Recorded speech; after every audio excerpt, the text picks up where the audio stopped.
الحمد لله الذي بنعمته تتم الصالحات وبمنه وكرمه تنزل الخيرات والبركات. نحمده سبحانه وتعالى ونستعينه ونؤمن به ونتوكل عليه، ونعوذ بالله من شرور أنفسنا ومن سيئات أعمالنا. من يهده الله فلا مضل له ومن يضلل فلا هادي له، وأشهد أن لا إله إلا الله وحده لا شريك له، وأشهد أن محمدا عبده ورسوله أرسله بالهدى ودين الحق ليظهره على الدين كله ولو كره المشركون. اللهم صل على محمد وعلى آل محمد كما صليت على إبراهيم وعلى آل إبراهيم، وبارك على محمد وعلى آل محمد كما باركت على إبراهيم وعلى آل إبراهيم في العالمين إنك حميد مجيد. أما بعد، فإن خير الكلام كلام الله، وخير الهدي هدي النبي محمد صلى الله عليه وسلم، وشر الأمور محدثاتها، وكل محدثة بدعة، وكل بدعة ضلالة، وكل ضلالة في النار. أعاذني الله وإياكم من النار. ألا لا إيمان لمن لا أمانة له، ولا دين لمن لا عهد له. عباد الله، أوصيكم وإياي أولا بتقوى الله. أعوذ بالله من الشيطان الرجيم. بسم الله الرحمن الرحيم. يا أيها الذين آمنوا اتقوا الله حق تقاته ولا تموتن إلا وأنتم مسلمون. يا أيها الناس اتقوا ربكم الذي خلقكم من نفس واحدة وخلق منها زوجها وبث منهما رجالا كثيرا ونساء، واتقوا الله الذي تساءلون به والأرحام، إن الله كان عليكم رقيبا. يا أيها الناس قد جاءتكم موعظة من ربكم وشفاء لما في الصدور وهدى ورحمة للمؤمنين. قل بفضل الله وبرحمته فبذلك فليفرحوا هو خير مما يجمعون. قل أرأيتم ما أنزل الله لكم من رزق فجعلتم منه حراما وحلالا، قل الله أذن لكم أم على الله تفترون. ബഹുമാന്യരായ സത്യവിശ്വാസികളായ സഹോദരന്മാരെ, സഹോദരിമാരെ, പ്രപഞ്ചനാഥനായ അല്ലാഹുവിന്റെ വിധിവിലക്കുകൾ ജീവിതത്തിലുടനീളം പരമാവധി പാലിച്ച് തഖ്വയോടെ ജീവിക്കുന്നതിലൂടെ മാത്രമാണ് മനുഷ്യരായ നമുക്ക് നമ്മുടെ ഇഹപര ജീവിതങ്ങളിൽ യഥാർത്ഥ വിജയവും സന്തോഷവും സൗഭാഗ്യങ്ങളും ഒക്കെ നേടിയെടുക്കാൻ കഴിയുക എന്ന യാഥാർത്ഥ്യം മനസ്സിലാക്കി അല്ലാഹുവിനെ അനുസരിച്ചും അവന്റെ കൽപ്പനകൾ പാലിച്ചും അവന്റെ വിലക്കുകൾ ലംഘിക്കാതെയും തഖ്വയോടെ ജീവിക്കണമെന്ന് ആദ്യമായി വസിയ്യത്ത് ചെയ്യുകയാണ്, ഉപദേശിക്കുകയാണ്. കാരുണ്യവാനായ നാഥൻ ജീവിതത്തിൽ തഖ്വ പുലർത്താനും അതുവഴി അവൻ വാഗ്ദാനം ചെയ്തിട്ടുള്ള എല്ലാ അനുഗ്രഹങ്ങളും നമ്മുടെ ദുനിയാവിലെ ജീവിതത്തിൽ അനുഭവിക്കാനും ആസ്വദിക്കാനും പരലോകത്ത് സ്വർഗം പ്രതിഫലമായി ഏറ്റുവാങ്ങാനും നമ്മെയും നമ്മുടെ മാതാപിതാക്കളെയും ഭാര്യാസന്താനങ്ങളെയും നമുക്ക് പ്രിയപ്പെട്ട എല്ലാവരെയും പ്രത്യേകമായി തുണക്കുകയും അനുഗ്രഹിക്കുകയും ചെയ്യുമാറാകട്ടെ. വളരെ ശ്രേഷ്ഠകരമായ ദിനങ്ങളിലൂടെയാണ് ഇന്നലത്തെ പെരുന്നാൾ ദിവസം വരെ നമ്മൾ കടന്നുപോയിട്ടുള്ളത്. അല്ലാഹുവിന് സൽക്കർമ്മങ്ങൾ ഏറ്റവുമധികം പ്രിയങ്കരമാകുന്ന ദിവസങ്ങളെന്നാണ് റസൂലുള്ളാഹി സ്വല്ലല്ലാഹു അലൈഹി വസല്ലം ആ ദിവസങ്ങളെക്കുറിച്ച് പരിചയപ്പെടുത്തിയിട്ടുള്ളത്.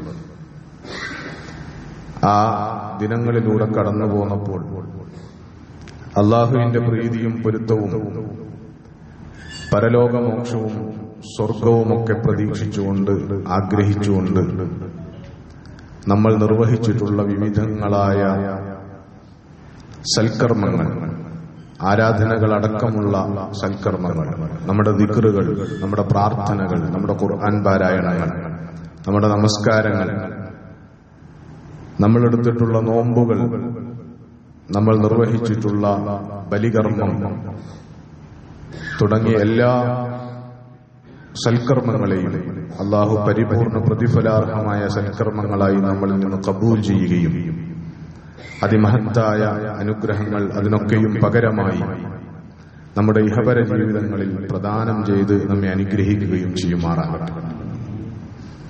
ഒരാഘോഷത്തിന്റെ നിറവിലും പൊലിവിലുമാണ് നമ്മളുള്ളത്. ബലിപെരുന്നാൾ അത് ഒരു ദിവസത്തിൽ ഒതുങ്ങുന്ന ആഘോഷമല്ല. 4 ദിവസങ്ങളിലേക്ക് നീളുന്ന യൗമുൻ നഹർ അഥവാ ബലി ദിവസം, പെരുന്നാൾ ദിവസം ദുൽഹജ്ജ് 10 അന്ന് തുടങ്ങി അയ്യാമുൽ തശ്രീഖിലേക്ക് നീളുന്ന ആഘോഷങ്ങളാണ് പെരുന്നാളിന്റേത്, ബലിപെരുന്നാളിന്റേത്. അയ്യാമുൽ തശ്രീഖ് അയ്യാമു അക്ലിൻ വശുർബ് എന്ന് റസൂലുള്ളാഹി സ്വല്ലല്ലാഹു അലൈഹി വസല്ലം പഠിപ്പിച്ചിട്ടുണ്ട്. ഇത് തിന്നുകയും കുടിക്കുകയും ഒക്കെ ചെയ്യുന്ന സുഭിക്ഷമായി എല്ലാവരും കഴിഞ്ഞുകൂടുന്ന ദിവസങ്ങളാണ് പെരുന്നാളിന്റെ ദിവസങ്ങൾ, അല്ലെങ്കിൽ അയ്യാമുൽ തശ്രീഖിന്റെ ദിനങ്ങൾ. അതങ്ങനെ ആയിത്തീരാനുള്ള സംവിധാനമാണ് നമ്മുടെ ബലികർമ്മം അടക്കമുള്ള കാര്യങ്ങളൊക്കെ. ഒരാഘോഷം വരികയും ആ ആഘോഷം നമ്മൾ കൊണ്ടാടുകയും ഒക്കെ ചെയ്യുമ്പോൾ ആ ആഘോഷത്തിന്റെ സന്ദേശങ്ങളെക്കുറിച്ച് നമുക്ക് ബോധ്യമുണ്ടാവുക, അറിവുണ്ടാവുക, അത് ആ ആഘോഷങ്ങൾക്ക് ശേഷവും നമ്മുടെ ജീവിതത്തിൽ അത് വഴികാട്ടിയാവുക എന്നത് വളരെ പ്രധാനപ്പെട്ട കാര്യമാണ്. എങ്ങനെയാണ് ഇസ്ലാമിൽ ഏറ്റവും പ്രധാനപ്പെട്ട 2 ആഘോഷങ്ങൾ ഉണ്ടായത്, അതെങ്ങനെയാണ് ദീനിൽ നിയമമാക്കപ്പെട്ടത് എന്നതുമായി ബന്ധപ്പെട്ട് പ്രമാണങ്ങൾ പരിശോധിച്ചാൽ അതിലേറ്റവും പ്രധാനമായി ഒരു ഹദീസാണ് നമുക്ക് കാണാൻ പറ്റുക. അനസ് ഇബ്നു മാലിക് റളിയല്ലാഹു അൻഹു ആണ് ആ ഹദീസ് റിപ്പോർട്ട് ചെയ്തിട്ടുള്ളത്.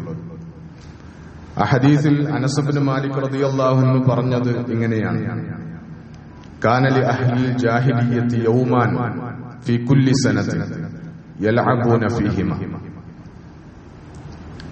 ജാഹിലിയ കാലത്തെ സമൂഹത്തിന് റസൂൽ സല്ലല്ലാഹു അലൈഹി വസല്ലം അല്ലാഹുവിന്റെ ദീനിന്റെ ഹിദായത്തിന്റെ വെളിച്ചവുമായി കടന്നുവന്ന കാലം അന്ധകാരത്തിന്റെ കാലമായിരുന്നു, ഇരുട്ടിന്റെ കാലമായിരുന്നു. ചരിത്രകാരന്മാർ ആ കാലഘട്ടത്തെ ജാഹിലിയ കാലം എന്നാണ് പേരിട്ട് വിളിച്ചിട്ടുള്ളത്.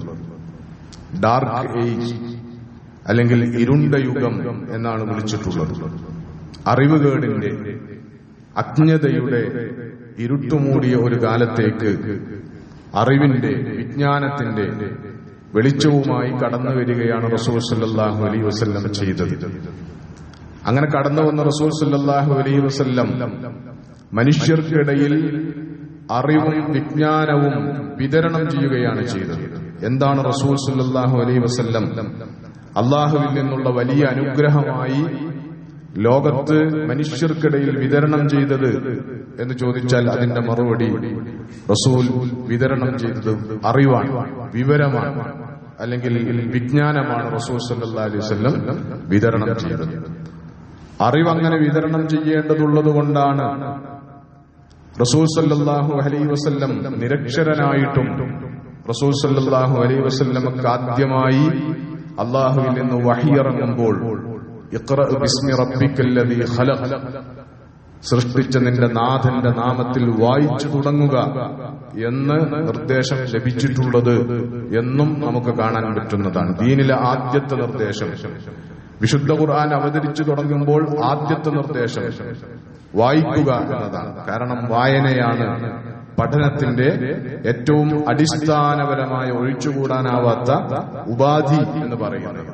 അപ്പൊ അങ്ങനെയുള്ള വിവര വിതരണത്തിന് വേണ്ടി റസൂൽ സല്ലല്ലാഹു അലൈഹി വസല്ലം ആഗതമാകുമ്പോൾ, വിജ്ഞാനം ജനങ്ങൾക്കിടയിൽ പ്രസരണം ചെയ്യാൻ നബി സല്ലല്ലാഹു അലൈഹി വസല്ലം കടന്നു വരുമ്പോൾ ആ കാലഘട്ടം യഥാർത്ഥത്തിൽ അജ്ഞതയുടെ ഇരുട്ടിൽ അകപ്പെട്ട് കഴിയുകയായിരുന്നു. അതുകൊണ്ടാണ് ആ സമൂഹത്തിന് അഹ്ലുൽ ജാഹിലിയ്യ എന്ന് പേര് വിളിക്കപ്പെട്ടിട്ടുള്ളത്. അജ്ഞതയുടെ അഹ്ലുകാർ, വിവരക്കേടിന്റെ ആളുകൾ എന്ന് പേര് വിളിക്കപ്പെട്ടിട്ടുള്ളത്. അപ്പൊ ഹദീസിൽ അനസ് ഇബ്നു മാലിക് റളിയല്ലാഹു അൻഹു പറയുന്നത്, അങ്ങനെ ജാഹിലിയ്യ കാലത്തെ ജനങ്ങൾക്കിടയിലേക്ക് റസൂൽ സല്ലല്ലാഹു അലൈഹി വസല്ലം കടന്നു വരുമ്പോൾ അവർക്ക് എല്ലാ വർഷവും 2 ദിവസങ്ങൾ ആഘോഷിക്കുവാനും കളിവിനോദങ്ങളിൽ ഏർപ്പെടാനും ഉണ്ടായിരുന്നു. എന്ന് പറഞ്ഞാൽ ജാഹിലിയ്യ കാലത്തെ 2 ആഘോഷ ദിവസങ്ങൾ റസൂൽ സല്ലല്ലാഹു അലൈഹി വസല്ലം പ്രത്യേകിച്ചും മക്കയിൽ നിന്ന് ഹിജ്റ ചെയ്ത് മദീനയിലേക്ക് വരുമ്പോൾ അവിടെ നിലവിലുണ്ടായിരുന്നു. ഫലമ്മ ഖദിമൻ നബിയു സല്ലല്ലാഹു അലൈഹി വസല്ലം അൽ മദീന, അങ്ങനെ ഇരിക്കെയാണ് റസൂൽ സല്ലല്ലാഹു അലൈഹി വസല്ലം മദീനയിലേക്ക് കടന്നു വരികയും മദീനയിൽ റസൂൽ സല്ലല്ലാഹു അലൈഹി വസല്ലം ഒരു ഇസ്ലാമിക സമൂഹത്തെ, ഒരു ഇസ്ലാമിക രാഷ്ട്രത്തെ ലോകത്തിനാകമാനം അള്ളാഹുവിന്റെ ദീനിന്റെ അടിസ്ഥാനത്തിൽ മാതൃകായോഗ്യമാകുന്ന സ്വഭാവത്തിൽ സ്ഥാപിച്ചെടുക്കുകയും ചെയ്തത്. അങ്ങനെ നബി മദീനയിൽ വന്നു. മദീനയിൽ വന്നിട്ട് റസൂൽ സല്ലല്ലാഹു അലൈഹി വസല്ലം ഈ ആഘോഷങ്ങളോട്, നിലനിൽക്കുന്ന ജാഹിലിയ്യത്തിന്റെ ആഘോഷങ്ങളോടുള്ള നിലപാട് പ്രഖ്യാപിച്ചു. നബി പറഞ്ഞു, കാന ലക്കും യൗമാനി തൽഅബൂന ഫീഹിമാ, നിങ്ങൾക്ക് ഇത്രയും കാലം കളിവിനോദങ്ങളിൽ ഏർപ്പെടാൻ, ആഘോഷിക്കാൻ 2 ദിവസങ്ങൾ നിങ്ങൾക്കുണ്ടായിരുന്നു. വഖദ് അബ്ദലക്കുമുല്ലാഹു ബിഹിമാ ഖൈറൻ മിൻഹുമാ യൗമൽ ഫിത്രി വ യൗമൽ അദ്ഹ. ഇപ്പോൾ അല്ലാഹു സുബ്ഹാനഹു വ തആല നിങ്ങൾക്ക് ആ 2 ദിവസങ്ങൾക്കും അല്ലാഹു സുബ്ഹാനഹു വ തആല പകരമായി 2 ആഘോഷ ദിവസങ്ങൾ അല്ലാഹു നിങ്ങൾക്ക് നിശ്ചയിച്ചു തന്നിരിക്കുകയാണ്. എന്ന് പറഞ്ഞാൽ ജാഹിലിയ്യത്തിന്റെ പ്രവണതകളുള്ള, ജാഹിലിയ്യത്തിന്റെ അടിസ്ഥാനങ്ങളിൽ നിന്നുകൊണ്ടുള്ള നിലനിന്നിരുന്ന ആചാരാനുഷ്ഠാനങ്ങളിൽ അധിഷ്ഠിതമായ ആ 2 ആഘോഷങ്ങളെ അല്ലാഹു ഇതാ നിങ്ങൾക്ക് റദ്ദ് ചെയ്തിരിക്കുന്നു. അതിന് പകരമായി നിങ്ങൾക്ക് ആഘോഷിക്കാനുള്ള 2 സന്ദർഭങ്ങൾ, ആഘോഷിക്കാനുള്ള 2 ദിവസങ്ങൾ അല്ലാഹു സുബ്ഹാനഹു വ തആല നിങ്ങൾക്ക് നിശ്ചയിച്ചു തരികയും ചെയ്തിരിക്കുന്നു. അതാണ് യൗമുൽ ഫിത്ർ അഥവാ ഈദുൽ ഫിത്റിന്റെ ദിവസവും വയൗമുൽ അദ്ഹ, ഈദുൽ അദ്ഹയുടെ ബലിപെരുന്നാളിന്റെ ദിവസവും എന്ന് പറയുന്നത്. ഇങ്ങനെയാണ് റസൂൽ സല്ലല്ലാഹു അലൈഹി വസല്ലം ജാഹിലിയ്യ കാലഘട്ടത്തിൽ, എന്ന് പറഞ്ഞാൽ നിലനിന്നിരുന്ന ജാഹിലിയ്യത്തിന്റെ എല്ലാ അട്ടിപ്പേറുകളുമുള്ള, എല്ലാ ജീർണതകളുമുള്ള, ജാഹിലിയ്യത്തിന്റെ എല്ലാ തിന്മകളും നിറഞ്ഞാടുന്ന 2 ആഘോഷങ്ങളെ റദ്ദു ചെയ്തുകൊണ്ട്, അതിന് പാടില്ല, ആ ആഘോഷ രീതികളെയും ആ ആഘോഷ ദിവസങ്ങളെയും ഇസ്ലാം റദ്ദു ചെയ്തിരിക്കുകയാണ്. അല്ലാഹു സുബ്ഹാനഹു വ തആല അതിനെ ക്യാൻസൽ ചെയ്തിരിക്കുകയാണ്. അതിന് പകരമായി നിങ്ങൾക്ക് 2 പുതിയ ആഘോഷങ്ങൾ, അതിന്റെ ആഘോഷ രീതികളിൽ വ്യത്യസ്തതയുള്ള, ആഘോഷ ദിവസങ്ങളിൽ വ്യത്യാസമുള്ള, അതിന്റെ അടിസ്ഥാന സങ്കല്പത്തിൽ തന്നെ വ്യത്യാസമുള്ള 2 പുതിയ ആഘോഷങ്ങൾ അല്ലാഹു സുബ്ഹാനഹു വ തആല നിങ്ങൾക്ക് നിശ്ചയിച്ചു തരികയാണ്. അതാണ് യൗമുൽ ഫിത്റും യൗമുൽ അദ്ഹയും എന്ന് പറയുന്നത്. അപ്പോ ഒരു പെരുന്നാളിലൂടെ കടന്നു പോകുമ്പോൾ ഇസ്ലാമിന്റെ ആഘോഷത്തിന്റെ ഒരു കൾച്ചർ എന്താണ്, ആഘോഷത്തിന്റെ ഒരു രീതി എന്താണ് എന്ന് നമ്മൾ അറിയണം. അതില് ഒന്നാമത്തെ കാര്യം എന്താണെന്ന് ചോദിച്ചാൽ, അല്ലാഹു സുബ്ഹാനഹു വ തആല എങ്ങനെയെങ്കിലും ആഘോഷിക്കാനുള്ള 2 ആഘോഷ ദിവസങ്ങൾ അല്ലെങ്കിൽ 2 ആഘോഷങ്ങൾ ദീനിൽ നിശ്ചയിക്കുകയല്ല ചെയ്തത്. നിലനിന്നിരുന്ന ജാഹിലിയ്യത്തിന്റെ സകലമാന ജീർണതകളും നിറഞ്ഞാടുന്ന ആഘോഷ രീതികൾ, കളിവിനോദങ്ങൾ നിറഞ്ഞ 2 ആഘോഷ ദിവസങ്ങൾ അറബികളെ സംബന്ധിച്ചിടത്തോളം ആ കാലഘട്ടത്തിൽ ഉണ്ടായിരുന്നു. അതിന് ചെക്ക് പറഞ്ഞുകൊണ്ടാണ്, അതിന് റദ്ദ് പറഞ്ഞുകൊണ്ടാണ് അല്ലാഹു സുബ്ഹാനഹു വ തആല പുതിയ 2 ആഘോഷങ്ങൾ നിശ്ചയിക്കുന്നത്. അങ്ങനെ 2 ആഘോഷങ്ങൾ നിശ്ചയിച്ചപ്പോൾ ആ 2 ആഘോഷങ്ങളുടെയും സവിശേഷത എന്ന് പറയുന്നത് അത് ഇസ്ലാമിലെ ഏറ്റവും പ്രധാനപ്പെട്ട അടിസ്ഥാനപരമായ 2 ആരാധനകളുടെ കാലത്തിന്റെ തുടർച്ചയിൽ വരുന്നതാണ്, അതിന്റെ പരിസമാപ്തിയിൽ കടന്നു വരുന്നതാണ് എന്നതാണ് ഇസ്ലാമിലെ 2 ആഘോഷങ്ങളുടെയും പ്രത്യേകത. ചെറിയ പെരുന്നാൾ യൗമുൽ ഫിത്ർ, ഈദുൽ ഫിത്ർ എന്ന് പറഞ്ഞാൽ അത് ഇസ്ലാമിലെ വളരെ അതുല്യമായ, തുല്യതയില്ലാത്ത ഒരാരാധനാ രീതിയും ആരാധനാ കർമ്മവുമാണ് വ്രതാനുഷ്ഠാനം അഥവാ നോമ്പ് എന്ന് പറയുന്നത്. സമാനമായ വേറെ ആരാധനകൾ ഇസ്ലാമിലില്ല. വളരെ സവിശേഷമായ പ്രത്യേകതകളുള്ള മനുഷ്യജീവിതത്തിന്റെ സംസ്കരണത്തിൽ വളരെ വലിയ പങ്ക് വഹിക്കുന്ന, അല്ലാഹു സുബ്ഹാനഹു വ തആല ആദ്യമായി മനുഷ്യരെ പടച്ചപ്പോൾ തന്നെ അവർക്ക് ട്രെയിനിങ് കൊടുത്ത ഒരു കാര്യത്തിന്റെ മാതൃക എന്നുള്ള നിലക്കുള്ള ആരാധനാനുഷ്ഠാനമാണ് നോമ്പ് എന്ന് പറയുന്നത്.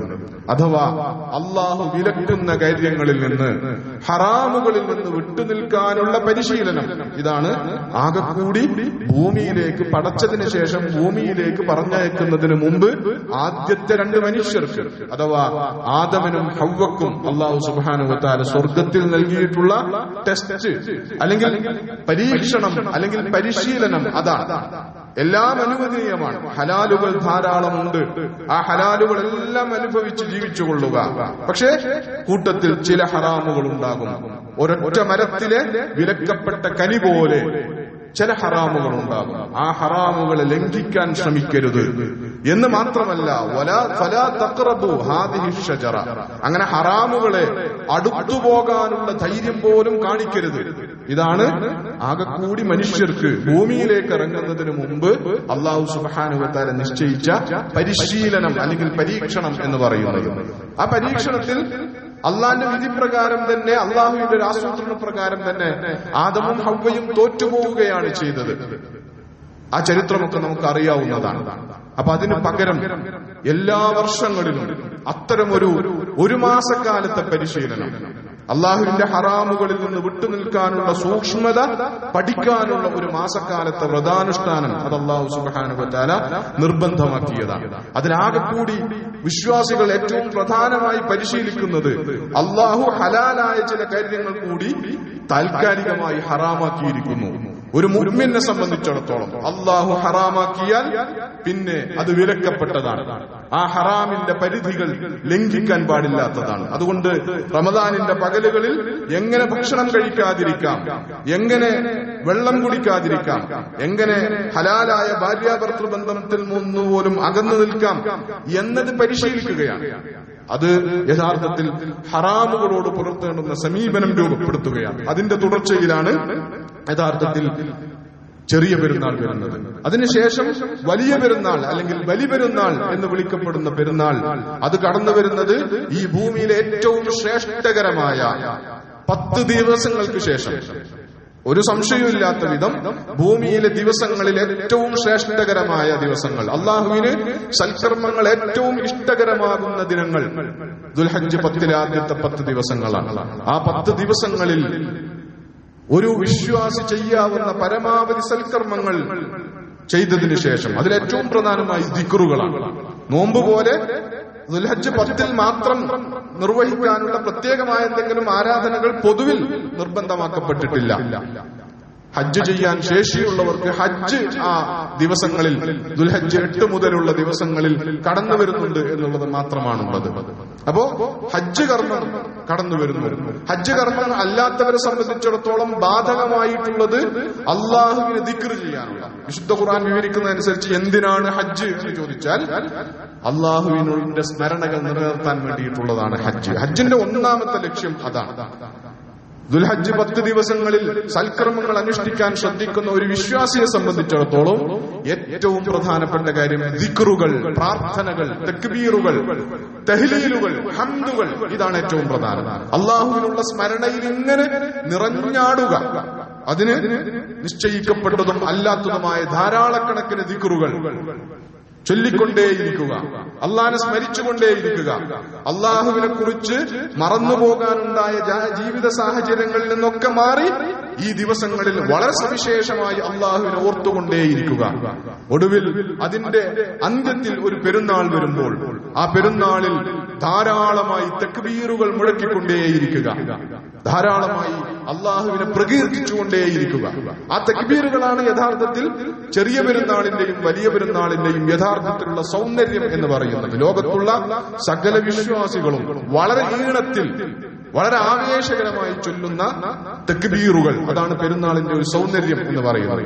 ഇങ്ങനെ അള്ളാഹുവിന്റെ ദിക്റിൽ അധിഷ്ഠിതമായ 2 പെരുന്നാളുകൾ, ഇതാണ് വിശ്വാസികൾക്ക് നിശ്ചയിക്കപ്പെട്ടിട്ടുള്ളത് എന്ന് പറഞ്ഞാൽ ആഘോഷങ്ങളിൽ ഒരു വിശ്വാസിയുടെ കൾച്ചർ എന്തായിരിക്കണം, സംസ്കാരം എന്തായിരിക്കണം എന്നതാണ് യഥാർത്ഥത്തിൽ അത് പഠിപ്പിക്കുന്നത്. നമ്മുടെ ജീവിതത്തിലേക്ക് പ്രത്യേകിച്ചും എല്ലാ സന്ദർഭങ്ങളെയും, സന്ദർഭങ്ങൾ ഉണ്ടെങ്കിലും ഇല്ലെങ്കിലും, വിശേഷങ്ങൾ ഉണ്ടെങ്കിലും ഇല്ലെങ്കിലും, ജീവിതത്തെ മൊത്തത്തിൽ വെടിപൊട്ടിച്ചും വെടിക്കെട്ടൊരുക്കിയും മറ്റ് വർണ്ണശഫളമായ സ്വഭാവത്തിലുള്ള ദീപങ്ങൾ കൊണ്ട് അലങ്കരിച്ചു ജീവിതം മൊത്തം കളറാക്കുക, ആഘോഷമാക്കുക എന്നതാണ് മൊത്തത്തിലുള്ള ട്രെൻഡ് എന്ന് പറയുന്നത്. എല്ലാ സന്ദർഭങ്ങളെയൊക്കെയും ആഘോഷിക്കുന്ന സന്ദർഭങ്ങളാക്കുക എന്നതാണ് പുതിയ കാലത്തിന്റെ ഒരു രീതി എന്ന് പറയുന്നത്.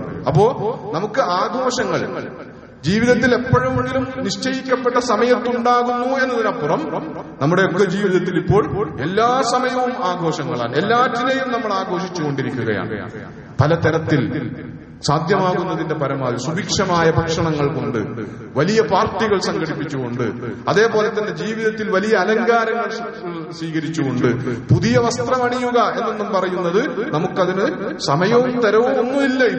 എല്ലായ്പ്പോഴും നമുക്ക് തോന്നുമ്പോഴൊക്കെ ട്രെൻഡുകൾക്കനുസരിച്ച്, ഫാഷനുകൾക്കനുസരിച്ച് പുതിയ വസ്ത്രങ്ങൾ അണിയുന്നവരാണ് നമ്മൾ. അപ്പൊ ഇതൊന്നും ദീനിൽ വിലക്കപ്പെട്ട കാര്യമാണ് എന്നല്ല പറയുന്നത്. അങ്ങനെ ആഘോഷപരമായ എന്ത് പ്രവണതകൾ, എന്ത് രീതികൾ സ്വീകരിക്കുമ്പോഴും അതിന്റെ മർമ്മം, ഒരു വിശ്വാസിയുടെ ആഘോഷത്തിന്റെ കൾച്ചർ, അതിന്റെ ഒരു ഫിലോസഫി, അതിന്റെ ഒരു അടിസ്ഥാനപരമായ തത്വശാസ്ത്രത്തെ നമ്മൾ മറന്നുപോകാൻ പാടില്ലാത്തതാണ്. അത് ദിക്റുള്ളയാണ്.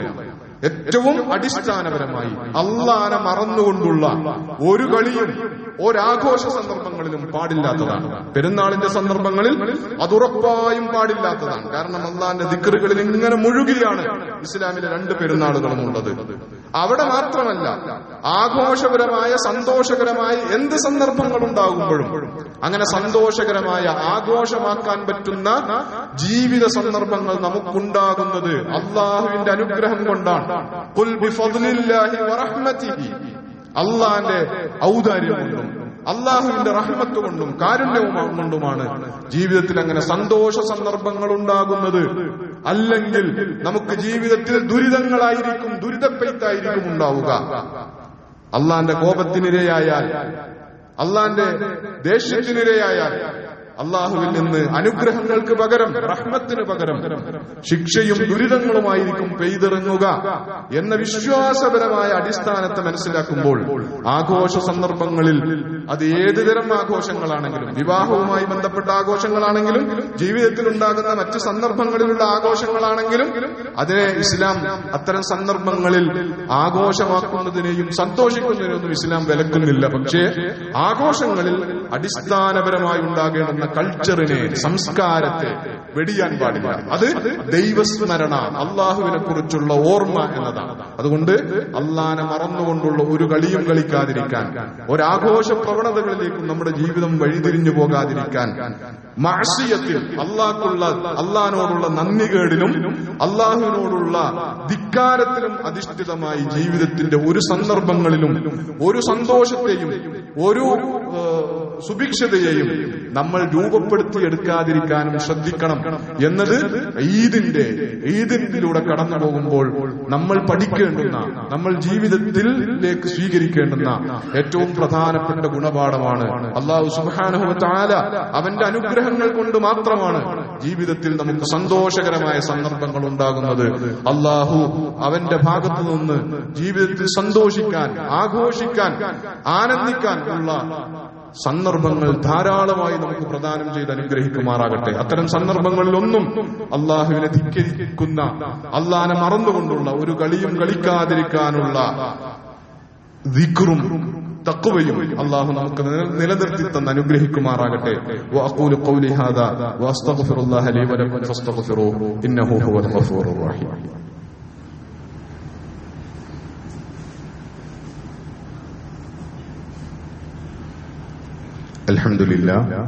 الحمد لله رب العالمين والعاقبة للمتقين ولا عدوان إلا على الظالمين. اللهم صل وسلم وبارك على سيدنا وحبيبنا وقائدنا ومعلمنا ومرشدنا نبيك محمد وعلى آله وصحبه أجمعين. عباد الله أوصيكم وإياي ثانيا بتقوى الله. يا أيها الذين آمنوا اتقوا الله وقولوا قولا سديدا يصلح لكم أعمالكم ويغفر لكم ذنوبكم ومن يطع الله ورسوله فقد فاز فوزا عظيما.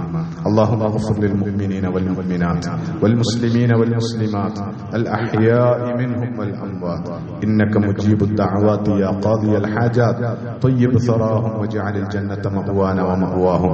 اللهم أجرنا من النار، اللهم أجرنا ووالدينا من النار. اللهم ربنا اغفر لنا ولآبائنا ولأمهاتنا رب ارحمهم كما ربونا صغارا. ربنا هب لنا من أزواجنا وذرياتنا قرة أعين واجعلنا للمتقين إماما. ربنا اغفر لنا ولإخواننا الذين سبقونا بالإيمان ولا تجعل في قلوبنا غلا للذين آمنوا ربنا إنك رؤوف رحيم. اللهم ارحم موتانا وموتى المسلمين واشف مرضانا ومرضى المسلمين. اللهم اقسم لنا من خشيتك ما تحول به بيننا وبين معصيتك ومن طاعتك ما تبلغنا جنتك ومن اليقين ما تهون به علينا مصائب الدنيا. ومتعنا اللهم بأسماعنا وأبصارنا وقواتنا أبدا ما أحييتنا واجعلها الوارث منا واجعل ثأرنا على من ظلمنا وانصرنا على من عادانا ولا تجعل مصيبتنا في ديننا ولا تجعل الدنيا أكبر همنا ولا مبلغ علمنا ولا إلى النار مصيرنا واجعل الجنة هي دارنا وقرارنا. ربنا آتنا في الدنيا حسنة وفي الآخرة حسنة وقنا عذاب النار. اللهم انصر الإسلام والمسلمين في كل مكان في العالم يا رب العالمين يا ذا الجلال والإكرام. برحمتك نستغيث فأغثنا. ربنا توفنا مسلمين وألحقنا بالصالحين. ربنا تقبل منا إنك أنت السميع العليم وتب علينا إنك أنت التواب الرحيم. فاغفر لنا يا غافر المذنبين وارحمنا بأنواع رحمتك يا أرحم الراحمين. وصلى الله تعالى وسلم على خير خلقه سيدنا محمد وعلى آله وصحبه أجمعين.